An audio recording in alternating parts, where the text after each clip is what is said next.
우리 이 시간에 오신 여러분들 위해 하나님의 큰 은혜, 축복이 함께하기를 주님의 이름으로 축원합니다. 우리 앞뒤 좌우에 있는 분들 따뜻한 사랑의 마음으로 인사를 나눕니다. 주님의 이름으로 사랑하고 축복합니다.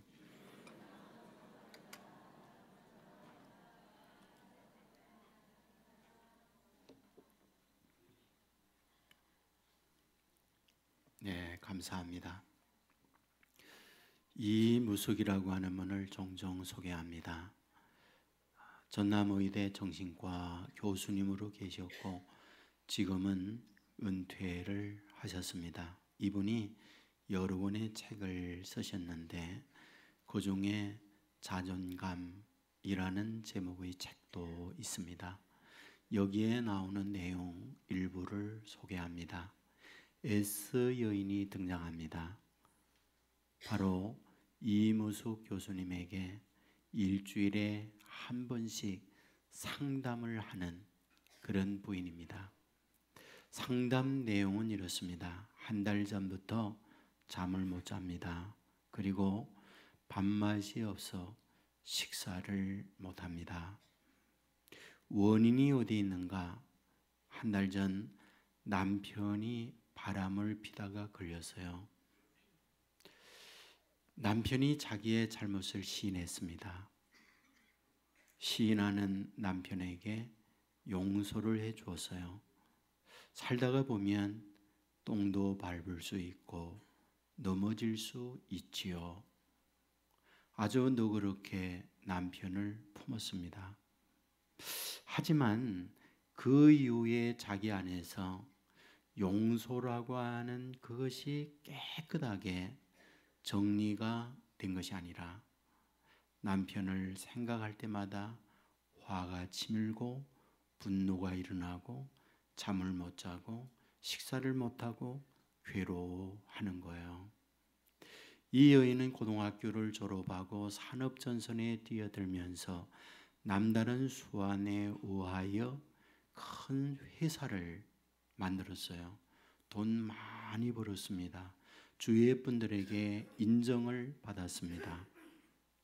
친정 부모님에게 집도 사드리고 매월 생활비도 드리고 자기 동생의 대학원 학비도 다 대주었습니다. 그렇게 사회적 성공을 이루었지만 남편의 그 사건은 그 여인으로 하여금 자유를 박탈해 갔어요. 마음의 분노에 찬 삶을 살아가고 있는 거지요. 그런데 이 교수님이 그 여인과 대화를 나누다가 그 이유를 발견하게 된 거예요. 여인이 이렇게 말합니다. 남편이 바람을 피우고 난 이후에 제 뇌리에 떠나지 아니하는 사건이 있어요. 그것은 제 어린 시절의 일입니다. 제 여동생은 저보다 3살 아래예요. 저보다 말을 빠르게 했습니다. 공부도 잘했습니다. 그리고 아빠의 눈을 닮아서 쌍꺼풀이 좁고 눈이 왕눈이에요. 엄마 아빠의 사랑을 받으면서 이렇게 아름답게 큰 동생이었죠. 그런데 저는 엄마의 눈을 닮았어요. 그래서 늘 어릴 때 들었던 이야기, 어찌 내 눈은 와이셔츠 단쪽 구멍만 하냐? 이 말을 그렇게 많이 들었습니다. 그러면서 하는 말, 남편과 바라핀 고년, 술집 여자인데 눈이 왕눈일 거예요 라고 말했다는 거예요. 그러니까 남편이 나에게서 바람을 피며 술집 여자에게 간 것은 내가 갖지 못한 왕눈, 그 여인이 가졌기 때문에 남편은 거기에 갔다. 그 이야기를 하고 있는 거죠. 여러분, 세월이 많이 흘렀어요. 이번 이야기로는 그 에서 여인의 눈은 결코 와이셔츠 단추 구멍만 하지 않았대요. 큰 눈이었는데 어릴 때에 들었던 그것이 대못이 바뀌어서 많은 세월이 갔지만 자기의 인생을 힘들게 만들고 있다는 거예요. 제가 어느 날 제 손을 이렇게 보다가 손에 상처가 많이 나 있어요. 그래서 제가 하나 둘 이렇게 세어봤더니 현재에 남아있는 상처가 5곳이나 발견이 됐어요. 왜 이 손가락에, 특별히 왼손에 상처가 많이 나 있을까? 어릴 때 시골에서 농사하는 일을 도우면서 낫지를 많이 했어요. 벼베기, 보리베기, 또 소 여물을 위해서 풀베기. 그럴 때마다 어린 시절에 낫질하면서 여기에 손가락에 그 난 날이 닿은 거예요. 지금도 생생하게 기억해요. 상당히 많은 시간이 흘렀지만은 좋아졌지만은 여기에 흔적으로 남아 있는 거예요. 누군가 어떤 말을 합니다. 기분 좋고 나에게 희망적인 말도 있지만은 상처, 나를 끌어내리는 절망적 말도 있어요. 말만 있나요? 경험도 있어요. 내가 어떤 경험을 통해서 만족, 나도 괜찮은 사람이구나 하는 때도 있지만 그 경험이 한없이 나를 작게 만들고 나를 우울함이나 열등감으로 치닫게 하는 일들도 많아요.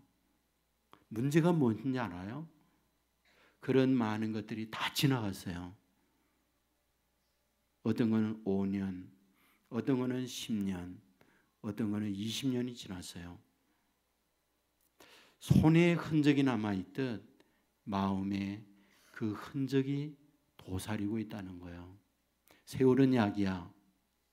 그래서 처음에 겪었던 아픔보다는 확실하게 줄어들었어요. 그러나 어떤 말을 듣는다든지 또 어떤 사건을 만난다든지 할 때에 내 안에 들불처럼 타오르고 폭발하는 거예요. 그래서 나도 힘들고 주위의 사람도 어렵게 만드는 일들이 너무 많거든요. 여러분, 이러한 우리를 보면서 하나님이 갖는 하나님의 마음이 무엇일까요? 결코 주님의 자녀들이 과거의 말이나 어떤 경험적 행동 때문에 오늘을 살면서 과거에 묶여 오늘을 아파하는 삶을 사는 것, 결코 주님께서 저와 여러분을 향하여 바라는 바가 아니죠. 적어도 믿음으로 산다면 믿는 자다우게 이전 것은 지나갔으니 보라 새 것이 되었도다. 말씀 안에서 새로운 인생을 사는 것, 이것이 우리가 가야 할 길이 아닌가요? 자, 그렇다면 어떻게 우리가 지난날의 모든 걸 청산하고 오늘을 그리고 미래를 희망찬 자유의 삶을 살아갈 수 있을까요? 저는 오늘 본문을 통해서 그런 부분을 찾아보고자 하는 거죠. 본문 내용은 우리가 너무나 잘 알고 있잖아요. 다윗이 골리앗을 죽이고 난 이후에 사울 왕과 이스라엘 군인들이 성읍에 입성해요. 이스라엘 모든 여인들이 거리에 나와서 전쟁의 승리를 하고 돌아오는 왕과 군인들을 환영을 하는 내용이에요. 그들에게 갖고 있는 악기, 그들에게 갖고 있는 여러 가지 환영할 수 있는 것들을 가지고 나와서 나팔도 불고 꽹가리도 치고 그러면서 그들을 환영하며 영접합니다. 그런데 이런 악기만 연주한 게 아니라 노래도 불렀어요. 노랫말의 가사가 무엇입니까? 바로 우리가 너무나 잘 알고 있는 것처럼 사울이 죽인 자는 만만이요 다윗이 죽인 자는 사울이 죽인 자는 천천히요 다윗이 죽인 자는 만만이다라고 하는 노래를 하게 된 거죠. 그런데 문제는 그 이유입니다. 그 노랫말을 들었던 사울 왕이었죠. 오늘 본문 7절에서 어떻게 말합니까? 여인들이 뛰놀며 노래하여 이르되 사울이 죽인 자는 천천히요 다윗이 죽은 자는 만만이로다 하는 노래에 8절에 이렇게 기록합니다. 사울이 그 말에 불쾌하여 심히 노하여 이르되 다윗에게는 만만을 돌리고 내게는 천천만 돌리니 그가 더 얻을 것이 나라 말고 무엇이냐.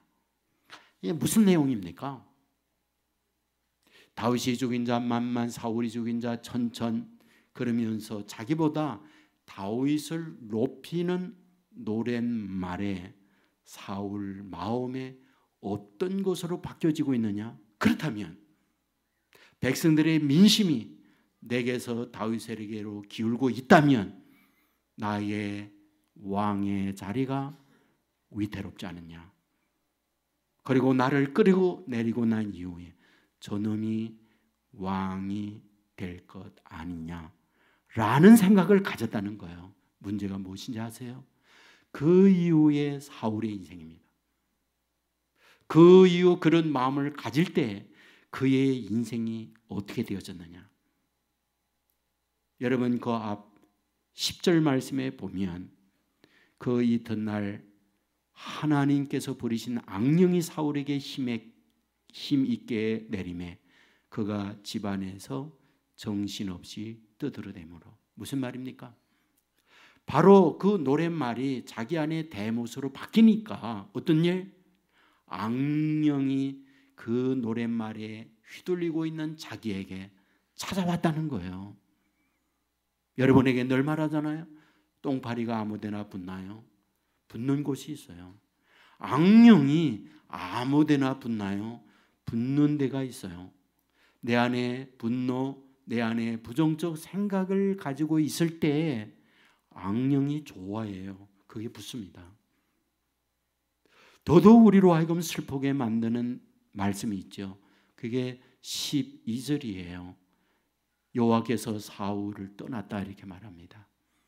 악령이 그에게 오니까 하나님이 사울에게서 떠나버리고 말아요. 여러분 악령의 지배를 받습니다.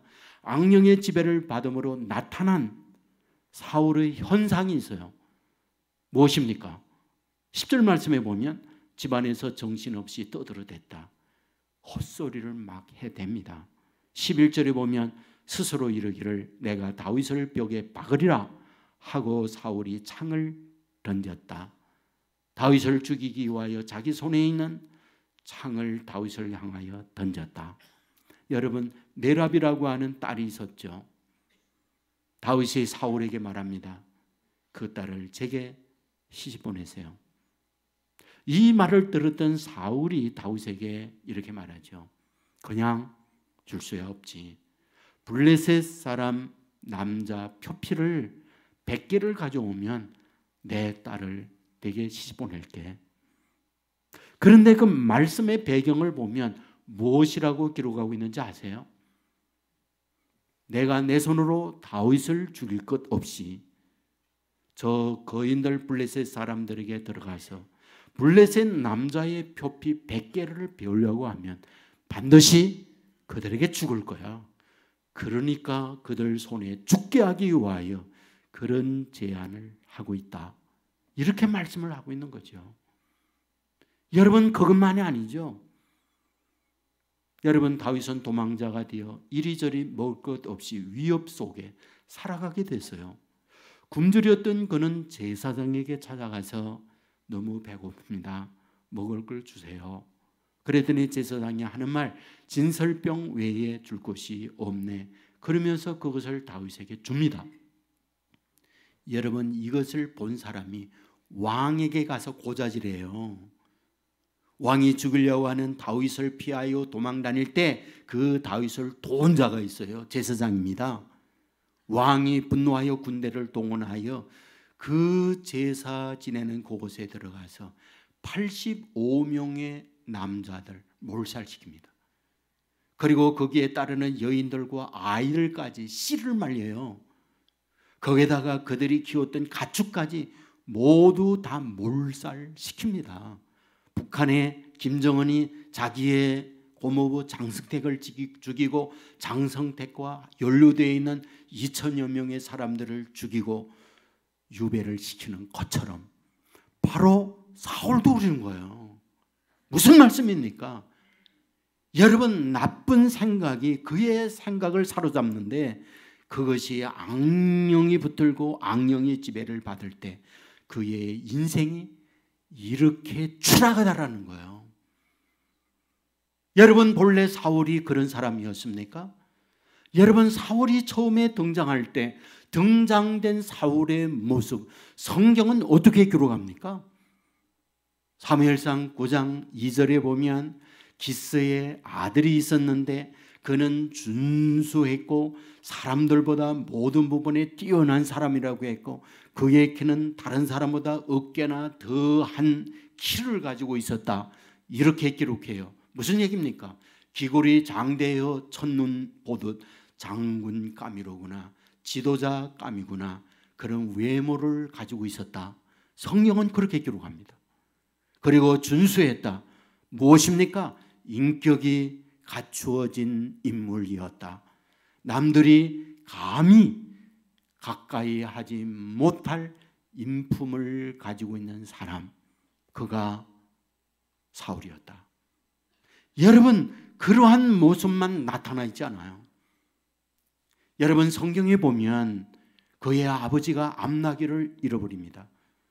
그러자 함께하는 사환과 함께 아버지의 잃어버린 암나귀를 찾기 위하여 들러 나갑니다. 이것저것 다녀보았지만 나귀를 찾지 못해요. 그때 이 사울이 하는 말이 뭔지 아세요? 이 암나귀는 고사하고 아버지가 우리를 염려할 터이니 가자. 무슨 얘기입니까? 아버지를 헤아리는 마음을 갖고 있는 것이 사울의 마음이었다는 거예요. 여러분, 그때 옆에 있는 사환이 사울에게 얘기하죠. 이 근처에 하나님의 사자가 있으니 그분을 찾아가 봅시다. 그러면 그분이 뭔가 우리에게 할 일을 가르쳐 줄 겁니다. 하나님의 사자가 누구예요? 바로 사무엘 선지자였죠. 여러분, 사무엘 선지자가 이제 이 사울을 처음으로 만나요. 그런데 이 사무엘 선지자가 사울을 처음 만남에 보니 얼굴이 광채가 있어요. 사람이 괜찮아요. 그러니까 하나님께서 너에게 왕으로 기름 부으려고 한다라는 말을 합니다. 여러분, 그 말을 들었던 사울이 사무엘 선지자에게 하는 말이 무슨 말이에요? 우리가 잘 알고 있는 말씀이 있죠. 사울이 대답하여 이르되 나는 이스라엘 지파의 가장 작은 지파 베냐민 사람이 아니니까 또 나의 가족은 베냐민 지파 모든 가족 중에 가장 미약하지 아니하니까 그런데 어찌 당신께서 이같이 말씀하시나이까? 참 멋진 말이잖아요. 나는 베냐민 지파입니다. 12지파 가운데 가장 막내, 가장 못난 지파입니다. 그 못난 지파 중에 우리의 아버지 집안 가장 못난 가족입니다. 그런데 어찌 이 큰 일을 나에게 감당하라고 말씀하시나이까? 여러분, 얼마나 자기 주제를 알고 겸손한 태도의 모습인가요?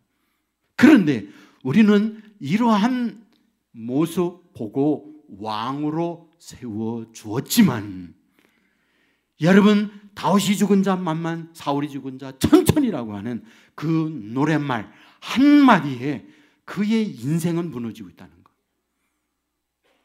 외모가 멋지고 기울이 장대한 장군감이고 왕이 되었고 준수했고 무엇보다 무슨 일을 만날 때 아버지를 생각하고 선지자의 말을 따르며 이런 마음을 가지고 있다 할지라도 그 말 한마디에 인생은 무너지고 있다고 하는 것.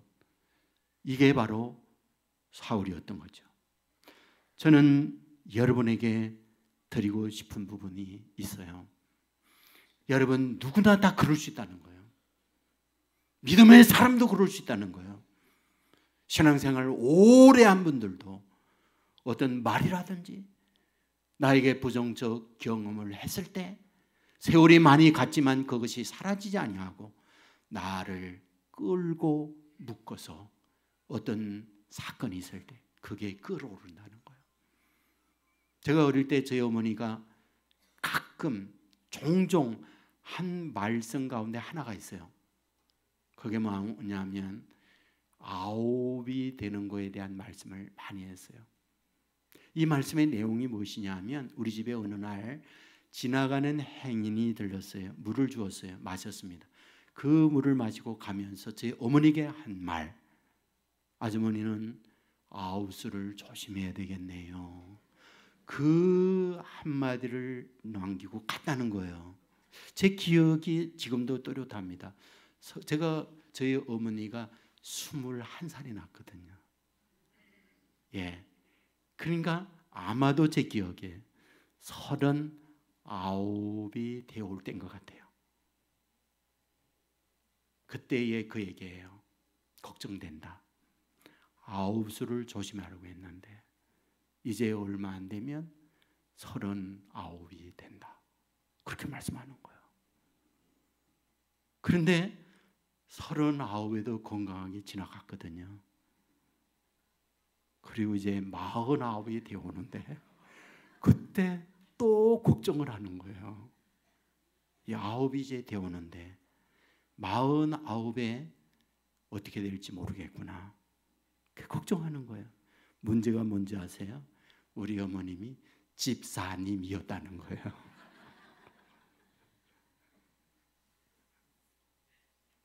하나님의 말씀보다 지나가는 점쟁이 말을 더 믿는 거예요. 우리의 인생이란 이렇게 약합니다. 누군가의 한 말에 내가 포로되는 경우 너무 많아요. 어떤 부정적 아픔의 경험이 그렇게 많이 세월에 갔는데 오늘도 그것 때문에 울고 그것 때문에 속상하고 그것 때문에 힘들어해요. 여러분, 사탄은 하나님의 백성을 이루기를 원해요. 그래서 수많은 세월이 가지만 여기에 묶여서 비참한 인생, 나 혼자만이 아니라 내 주위에 있는 사람들까지 불행하게 만들기를 원해요. 여러분, 하나님의 자녀는 벗어나야 합니다. 하나님은 또 하나님의 자녀에게 벗어날 수 있는 길을 우리에게 가르치고 있어요. 그것이 무엇입니까? 바울은 빌립보서 3장 8절에서 이렇게 우리에게 말해주고 있습니다. 형제들아, 나는 아직 내가 잡은 줄로 여기지 아니하고 오직 한 일 적 뒤에 있는 것을 잊어버리고 앞에 있는 것을 잡으려고 폿대를 향하여 그리스도 예수 안에 있는 하나님이 위에서 부르신 부름의 상을 위하여 달려가노라. 말씀은 두 가지를 말해요. 첫째, 뒤에 있는 것은 잊어버린다. 그런데 문제가 있죠.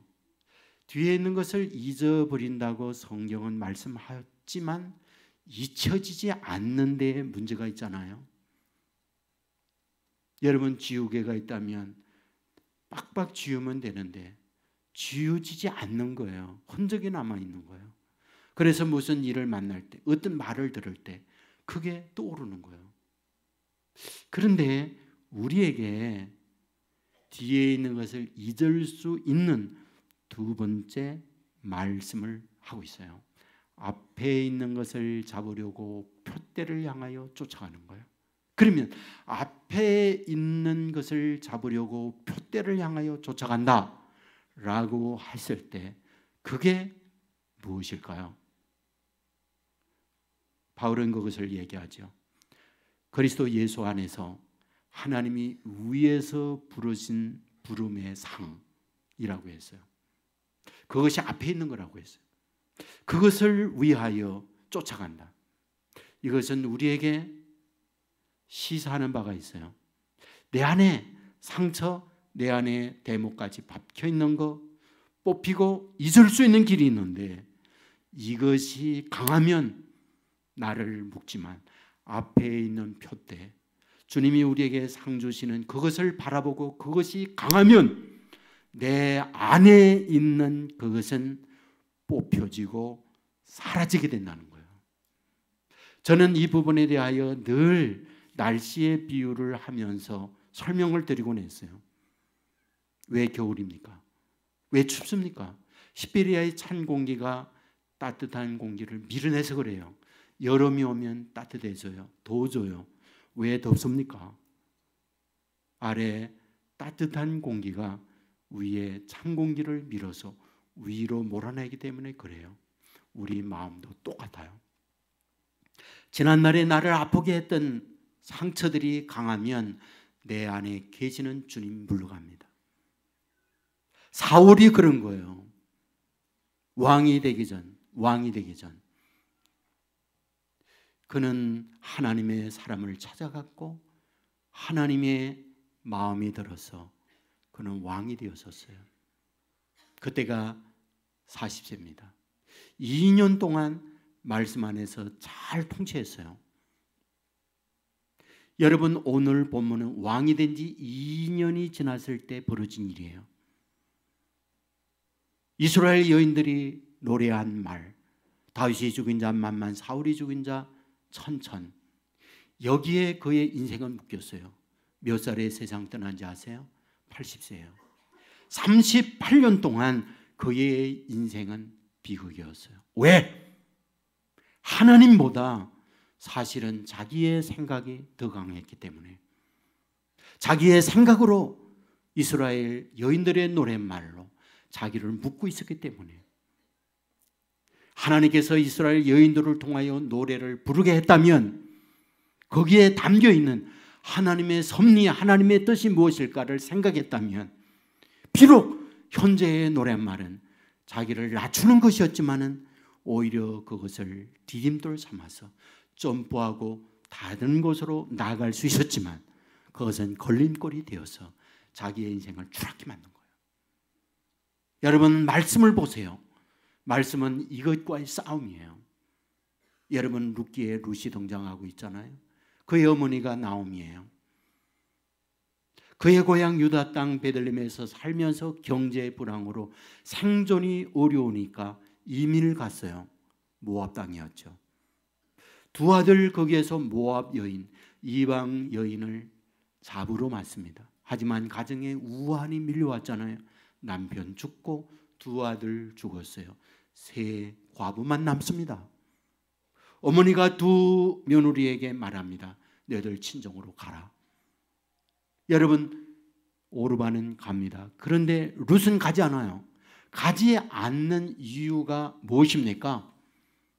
그는 이렇게 말해요. 어머님의 하나님이 내 하나님입니다. 그러므로 어머님 섬기는 하나님을 섬기기 위하여 어머님 따라갑니다 라는 것이 룻의 한 말이었어요. 그런데 우리가 정황적 배경을 보면 이 말이 납득이 됩니까? 사실은 그 말씀은 상식적으로 이해가 안 돼요. 왜? 여러분, 룻의 친정은 모압이에요. 모압 사람들이 섬기는 신은 하나님이 아니에요. 그모습입니다. 우상입니다. 시집을 왔더니 시댁에 하나님 섬깁니다. 그런데 친정의 그모습을 섬기는 가정과 시댁에 여호와 하나님을 섬기는 가정, 어느 가정이 잘 됐습니까? 현상적 눈으로 볼 때 친정이 오히려 잘 됐어요. 여호와 하나님을 섬기는 가정 안 됐어요. 남편 죽었죠. 시동생 죽었죠. 그리고 시아버지 죽었죠. 여호와 하나님을 섬기는 이 가정에 정말 잘된 결과입니까? 망한 거예요. 그러므로 오르바는 오히려 친정에 가서 금오소 섬기는 것이 인생 잘 되는 길이다 하고 간 거예요. 그런데 어찌하여 바보처럼 이 룻은 현상적으로 안 된 여호와 하나님을 섬기는 그 하나님을 섬기겠다고 바로 베들레헴에 가고 있을까요? 우리는 여기에서 납득이 안 가지만은 여기에 하나님의 세계를 룻은 알고 있다는 거예요. 하나님은 언제나 승승장구하기만 하는 게 아니라 그것을 위해서 때로는 추락시키기도 하고 때로는 늪의 길을 가게도 하는 하나님이라고 하는 것을 이 룻은 알고 있었어요. 오늘 당장은 어렵지만, 현재는 이해할 수 없지만, 그러나 하나님께서 모든 우주 만물을 창조하시고 창조된 모든 것을 섭리하고 다스리니 나는 이 하나님을 믿지 사람이 만든 금오소 우상을 섬길 수 없어. 그러므로 시어머니 나오미와 함께 베들레헴에 갑니다. 여러분, 베들레헴에 갔을 때 보아스가 이 룻에게 한 말, 기가 막힌 말을 합니다. 룻기 2장 12절에 보면 이렇게 기록해요. 여호와께서 내가 행한 일에 보답하기를 원하며 이스라엘의 하나님 여호와께서 그의 날개 아래 보호받으러 온 내게 온전한 상 주시기를 원하노라. 여러분, 이 말씀이 무엇입니까? 지금 보아스가 룻을 봅니다. 모압 여인이에요. 그리고 이 나오미의 가정이 망해서 온 것 알고 있어요. 그런데 이러한 망해서 온 시어머니와 함께 룻이 왔는데 그 룻이 왜 왔느냐? 보아스는 말했죠.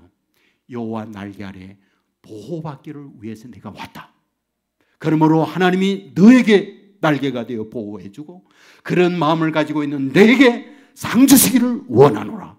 이거 보아스가 한 말이에요. 무슨 뜻입니까? 룻의 마음속에 이 마음을 가지고 있었다. 이것을 보여주는 말씀이잖아요. 룻 안에 하나님에 대한 생각이에요. 현재 일어난 자기의 남편이 죽고 시동생 죽고 시아버지가 죽고 그것은 상처요, 아픔이에요. 거기에 묶이지 않고 여기에 담겨있는 하나님의 뜻, 내가 지금은 이해할 수 없지만 하나님의 섭리가 있다는 그 마음을 가지고 온 거예요. 여러분, 이러한 룻에게 하나님은 날개가 되어지고 보호자가 되어지고 보아스와 결혼하게 만들고, 그리고 예수 그리스도의 조상으로 예수님의 족보에 들어가는 인물로 이 룻을 삼아주는 거예요. 매이지 않는 인생을 살 때 하나님은 이와 같이 복을 주고 있구나 믿으시기를 주의 이름으로 축원합니다.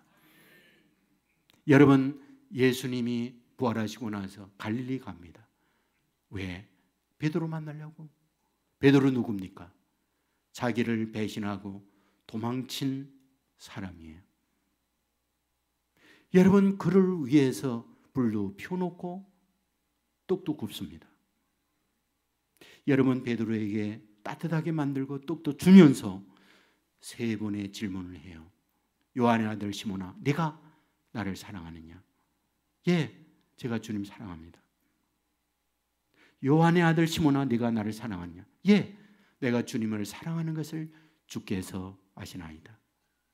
한 번이 아니라 세 번씩 반복을 합니다. 이유가 어디에 있다고 보십니까? 왜 세 번씩이나 그럴까요? 여기에는 주님의 의도성이 있습니다. 지난날 자기 앞에서 세 번씩 부인한 아픔이 베드로에게 있어요. 그것은 베드로에게 죄책감이요, 정말 자기 안에 있는 트라우마요. 내가 어떻게 내 인생이 이럴까? 참 형편없는 내 존재구나. 그런데 예수님께서는 그것이 앞으로 내 인생의 족지가 되어서 내 삶을 묻고 힘들게 하지 말아야 돼. 첫 번째, 내가 나를 사랑하느냐? 주님, 제가 주님을 사랑해요. 세 번 부인한 것을 세 번 질문하고 세 번 물으면서 여기에서 지우고 있는 거예요. 끝내고 있는 거예요. 내 인생을 새롭게, 이제는 그 모든 과거에서 벗어나서 미래를 향하여 나가는 내 인생이 되어야 한다는 주님의 숨겨져 있는 섭리가 이 안에 있는 거예요. 여러분, 하나님의 백성된 저와 여러분에게 동일한 주님의 마음이라는 사실 믿으시기를 주님의 이름으로 축원합니다. 진정한 주님이 주시는 자유란 무엇입니까? 내 생각이 과거의 말이나 과거의 경험으로 고생하고 힘들어했던 것 고민하고 오늘도 생각해내면서 나를 힘들게 하고 나를 묶는 게 아니에요. 하나님의 생각으로, 하나님의 말씀으로 이것을 밀어내고 벗어내는 것, 이것이 하나님께서 저와 여러분에게 주어지는 진정한 자유라는 사실 믿으시기를 주님의 이름으로 축원합니다. 여러분, 빠삐용이라고 하는 영화가 있었어요. 1970년대에 우리 한국에 수입이 돼서 굉장히 많은 분들이 이 영화를 봤죠. 이 영화는 실존 인물을 영화화한 겁니다. 앙리 사르에라고 하는 사람, 프랑스 사람이죠.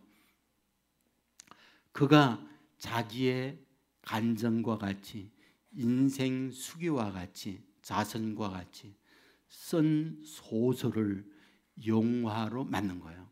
이분이 어느 날 파리 근교에서 카페에서 술을 마셨어요. 나이가 20대입니다. 그런데 그때에 옆에서 살인사건이 일어났습니다.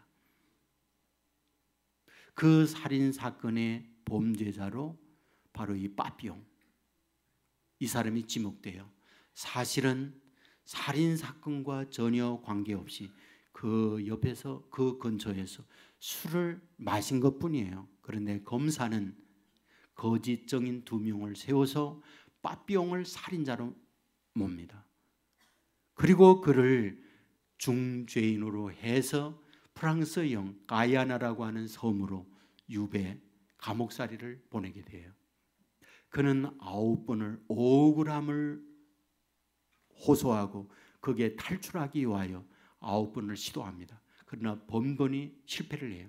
그러면서 더 힘든 악마의 섬이라는 것으로 보내지게 됩니다. 왜 그것이 악마의 섬이냐? 섬 주인은 악어떼가 더글더글해요. 그래서 수용하거나 탈출하기 위해서 뛰어들었다 그러면 악어의 밥이 되기 때문에 그것을 악마의 섬이라고 합니다. 그런데 그곳에서 9번 시도 끝에 탈출을 성공합니다. 그때가 감옥 생활을 한 지 14년 때예요. 나이가 34입니다. 여러분, 그때에 그는 물속에 뛰어들어가서 저 위에 있는 죄수 동료에게 외치죠. 나 자유 얻었다. 나 자유 얻었다. 그런데 그 위에 있는 죄수가 중얼거리면서 말하죠. 내가 아무리 성공해서도 내 마음의 감옥에서 벗어나지 못한다면 너는 여전히 감옥에 갇혀 있는 것과 같아. 혼자서 중얼거리며 말합니다.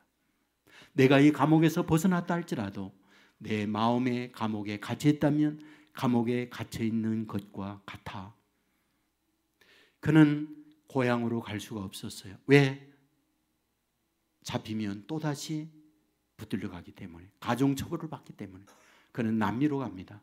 베네수엘라, 기타 여러 나라를 전전하면서 공시시효 30년을 방황하면서 지냅니다. 30년이 지났어요. 나이가 64세가 된 할아버지가 됐어요. 그는 이제 자유를 얻었구나 하고 고국 프랑스로 돌아오게 됩니다.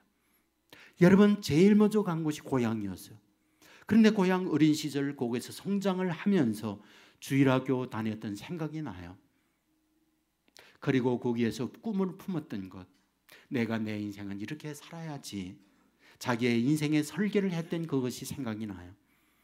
그리고는 술을 먹었던 20대 그 파리의 한 카페에 오게 됩니다. 옛날 생각이 주마등처럼 지나가요. 그리고 거기에서 체포되어서 끌려갔던 그것이 자기로 하여금 눈물 나게 만들었어요. 그런데 그는 여기서 엎드립니다. 그리고 하나님 앞에 독백하듯 이렇게 말하죠. 하나님이여, 복수를 포기하겠습니다. 검사를 죽이기 위하여 무려 34년 동안 한 번도, 44년 동안 한 번도 그 복수의 마음을 놓지 않았던 빠삐용이었어요. 그런데 이 빠삐용이 그렇게 고백을 하는 거예요. 하나님, 복수를 포기하겠습니다. 그리고 하나님 앞에 이런 부탁을 합니다. 하나님, 나 같은 이런 억울함이 다시는 생기지 않도록 하나님 도와주시옵소서. 그리고 자기에게 자기가 제3자의 입장에서 이렇게 말하죠. 친구여, 너는 자유를 얻었다. 그리고 너는 사랑받는 주인공이 되었다. 그러면서 이 영화는 끝을 맺어요. 여기서 주는 메시지가 있다고 생각해요. 64세가 될 때까지 44년 동안 20대부터 자기를 억울하게 감옥에 집어넣었던 그 검사에 대하여 복수의 칼을 갈았던 사람이었잖아요. 그런데 그는 다시금 모든 공시효가 끝나고 그 위에 와서 옛날 생각을 하면서 다 부질없는 짓이었구나, 헛된 생각이었구나, 하나님 앞에 그것을 내려놓고 하나님 복수를 포기합니다. 더 이상 이런 억울한 일이 생기지 않게 해주십시오. 그리고 자기 불쌍한 인생 자기에 대하여 너 너무 힘들었구나, 너 너무 고생했구나, 자기가 자기에게 얘기하고 그래도 이제는 진정한 자유를 내가 얻었어. 그리고 너는 사랑받는 사람이야. 자기를 스스로가 품어 주었던 거죠. 진정한 자유는 무엇입니까? 누군가의 말이나 지난 날에 매이지 않는 거예요. 벗어나는 거예요. 어떤 사람은 지난날 말이나 사건이 걸림돌이 되어서 넘어지는 사람이 있어요. 사울이 넘어진 거예요. 그러나 그것이 디딤돌이 되어서 비상하는 사람이 있어요. 여러분, 디딤돌로 삼는 사람이 누구입니까? 내 생각을 내려놓고 여기에 하나님의 담겨있는 비밀, 섭리가 있어 나에게 저런 말, 나에게 그런 경험을 하게 한 것 우연이 아니야. 그걸 통해서 하나님의 부름을 받은 하나님의 자녀에게는 합력하여 선을 이루는 분이니 분명 나를 향한 선이 이 안에 담겨 있어. 지금은 몰라. 그러나 이걸 통해서 깨닫게 하고 오히려 나를 강하게 하고자 하는 그 무엇인가 있어. 하나님의 섭리를 바라볼 때 이런 마음을 가지고 있는 하나님, 이런 마음을 가지고 있는 저와 여러분을 하나님은 아십니다. 하나님은 그와 같은 저와 여러분들로 하여금 이런 과거에서 해방되어지고 이런 과거를 오히려 디딤돌 삼아서 더 나은 내일 축복의 미래로 비상하도록 만들어 주신다는 사실을 믿으시고 이 믿음대로 저와 여러분에게 과거의 해방과 미래를 향한 축복의 세계로 비상하는 저와 여러분의 삶이 되기를 주의 이름으로 축원합니다. 우리 모두 자리에 일어나겠습니다.